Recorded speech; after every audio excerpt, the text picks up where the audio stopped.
مسلم شریف کے اندر ام سلمہ رضی اللہ تعالی عنہا سے روایت ہے کہ حضور نے فرمایا جو شخص چاندی یا سونے کے برتن میں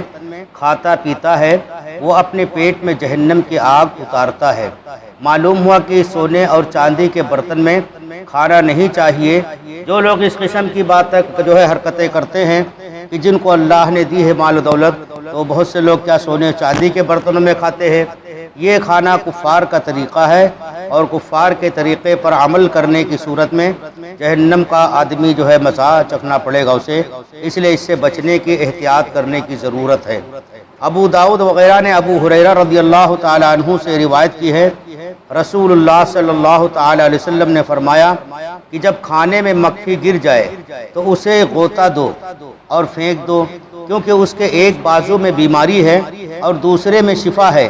اور وہ اسی بازو سے اپنے آپ کو بچاتی ہے جس میں شفا ہے، یعنی وہی بازو کھانے میں پہلے ڈالتی ہے جس میں بیماری ہے، لہذا پوری کو غوطہ دو۔ یعنی کھانا آدمی کھا رہا ہے، چاہے سالن ہو چاہے دال ہو یا کوئی بھی، تو اس کھانے کے اندر مکھی اگر گر جائے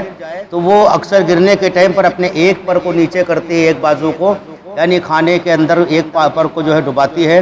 دوسرا اس کا پیر اوپر ہی رہتا ہے۔ تو پیارے آقا علیہ الصلوۃ والتسلیم نے فرمایا اس کے ایک بازو میں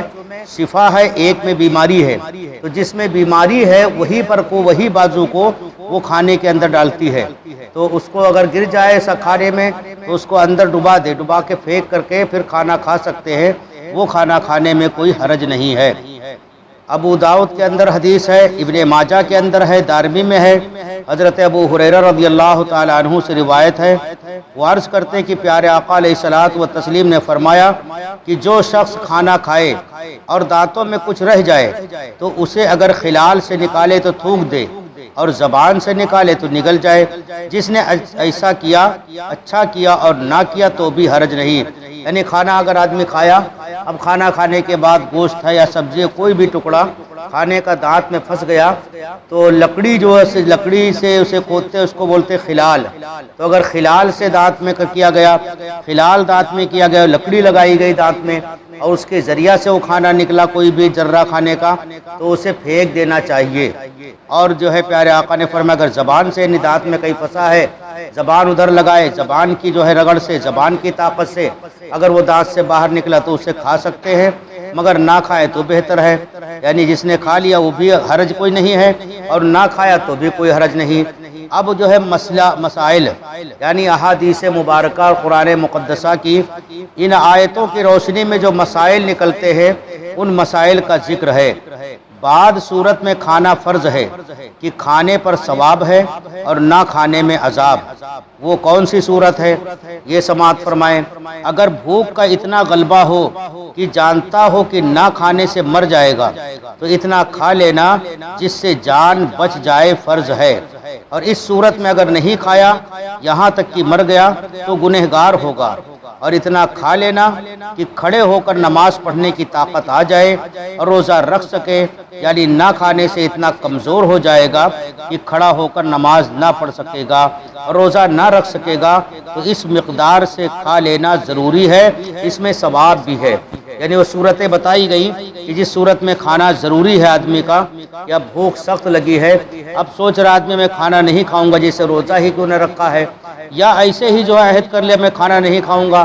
بھوک کی وجہ سے وہ صبر کر رہا ہے اللہ تبارک و تعالیٰ کی رضا کے لیے، مگر اب بھوک نے اتنا غلبہ کر دیا کہ اب اگر وہ کھانا نہیں کھائے گا تو گمان غالب ہے وہ نہ کھانے کی وجہ سے مر جائے گا، تو ایسی صورت میں کھانا اس کے اوپر ضروری ہے اگرچہ روزہ ہی کیوں نہ ہو۔ اسی طرح سے نماز پڑھنے کا ٹائم ہو رہا ہے، نماز کا وقت قریب آ رہا ہے، آدمی کو بھوک زیادہ لگی ہے، نماز کا ٹائم ہو گیا، اذان ہو گئی، جماعت کا وقت بھی قریب ہے، مگر بھوک اس کو اتنی شدت کی غالب ہے کہ اگر مسجد میں حاضر ہوگا، جماعت میں حاضر ہوگا یا گھر میں نماز پڑھے گا تو کھڑے ہو کر نماز نہیں پڑھ سکے گا، کھڑا نہیں ہو سکے گا، یا کھڑا تو ہو جائے گا مگر اس کا سارا دھیان، ساری توجہ اس کا کھانے کی طرف ہوگی کہ کاش میں پہلے کھانا کھا لیا ہوتا تو نماز پڑھتا تو اچھا رہتا۔ اس طرح اس کا دھیان جب کھانے میں رہے گا اور کھانے کی وجہ سے وہ کھڑا نہ ہو سکے تو اسی صورت میں کھانا کھا کر کے پھر نماز پڑھنا اس کے لیے ضروری ہے کہ کھانا کھائے پھر نماز پڑھے۔ اضطرار کی حالت یعنی جبکہ جان جانے کا اندیشہ ہو، یعنی آدمی بہت پریشان ہے بھوک اور پیاس کی وجہ سے، جان جانے کا اندیشہ ہے، اگر حلال چیز کھانے کے لیے نہیں ملتی ہے تو حرام چیز یا مردار یا دوسرے کی چیز کھا کر اپنی جان بچائے، اور ان چیزوں کے کھا لینے پر اس صورت میں مواخذہ نہیں ہے بلکہ کھا کر مر جانے میں مواخذہ ہے، اگرچہ پرائی چیز کھانے میں تاوان دینا ہوگا۔ یعنی آدمی کو اندیشہ ہے کہ اگر جو ہے جان چلی جائے گی، کھانا نہیں کھائے گا اور حلال چیز کوئی نہیں ہے، حلال چیز نہیں ہے، حرام چیز سامنے ہے، تو اسی صورت میں اسے کھا سکتا ہے، یا کسی اور آدمی کی چیز رکھی ہے، کسی اور چیز کا کھانا ہے یا کوئی سامان ہے، تو اب اس آدمی کو معلوم نہیں یا اس سے پوچھا نہیں یا وہ موجود نہیں، تو اس کی اجازت کے بغیر بھی آدمی کو اسی صورت میں کھانا جائز ہے۔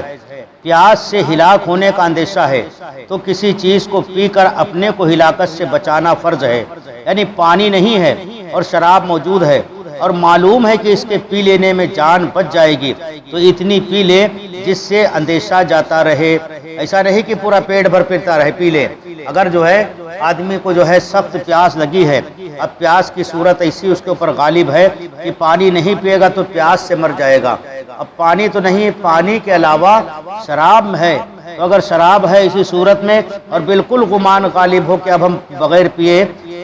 بغیر پانی نہیں پئیں گے تو مر جائیں گے اور پی لیں گے تو بچ جائیں گے، تو شراب کے چند قطرے اگر وہ پی لیا جان بچانے کے لیے، جان بچانے کی صورت میں، تو ایسی صورت میں وہاں پر یہ پینا جائز ہے۔ دوسرے کے پاس کھانے پینے کی چیز ہے تو قیمت سے خرید کر کھا پی لے، وہ قیمت سے بھی نہیں دیتا اور اس کی جان پر بنی ہے تو اس سے زبردستی چھین لے، اور اگر اس کے لیے بھی یہی اندیشہ ہے تو کچھ لے لے اور کچھ اس کے لیے چھوڑ دے۔ یعنی اس مسئلہ میں اس بات کا ذکر ہے کہ کھانے پینے کی چیز تو موجود ہے، قیمت سے آدمی دے کر، پیسہ دے کر خرید سکتا ہے، پیسہ دے کر اگر جو ہے کھانے پینے کی چیز خرید کر کھا سکتا ہے تو کھانے پینے کی چیز پیسہ دے کر خریدے، اور اگر قیمت نہیں دے سکتا، پیسہ نہیں ہے اور اس کی جان کو ہے جو ہے جانے کا اندیشہ ہے بھوک کی وجہ سے، تو اگر کسی کے پاس اس کے قریب میں آجو باجو میں سامنے کھانے پینے کی چیز ہے اور اس کے پاس پیسہ بھی نہیں ہے تو اس آدمی سے زبردستی چھین کر کھا سکتا ہے، اور اگر یہ گمان ہو کہ جس کے پاس تھوڑا بہت کھانے پینے کی چیز تو ہے مگر اگر اس سے پوری چھین لیا جائے گا تو وہ بھی مر جائے گا بھوک کی وجہ سے، تو تھوڑا اپنا چھین لے اور تھوڑا اس کے پاس رہنے دے۔ ایک شخص اضطرار کی حالت میں ہے اور دوسرا شخص اس سے کہتا ہے کہ تم میرا ہاتھ کاٹ کر اس کا گوشت کھا لو، تو اس کے لیے اس گوشت کے کھانے کی اجازت نہیں، یعنی انسان کا گوشت کھانا اس حالت میں مباح نہیں ہے، یعنی کوئی چیز کھانے پینے کی نہیں ہے، تو اگر کوئی آدمی موجود ہے کہے ہمارا ہاتھ کاٹ کر کھا لو، گوشت جو ہے بچ جاؤ گے، تو انسان کا گوشت کھانا یہ انسان کے لیے جائز نہیں ہے، ایسی صورت میں نہیں کھا سکتا۔ کھانے پینے پر